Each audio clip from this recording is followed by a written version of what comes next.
Hi అండి అందరికీ. సీతాఫలాలు ఎవరైనా పండేసుకొని తింటారండి. నేను ఇక్కడైతే కాల్చుకుని తింటున్నారు చాలామంది. మనం కూడా ట్రై చేద్దామని నా సీతాఫలాలు అయితే మంటలో వేసాను. దాన్ని మంట పెడదాం. ఇప్పుడు టేస్ట్ అయితే ఎలాగుందో మనం కూడా చూద్దామని ట్రై చేద్దాం అనుకుంటున్నా.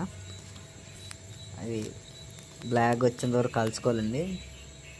ఈ విధంగా బదలుగొట్టు తర్వాత అయితే చూద్దాం. అందులో కూడా తీసుకొని టేస్ట్ అనేది చేద్దాము. చూడండి,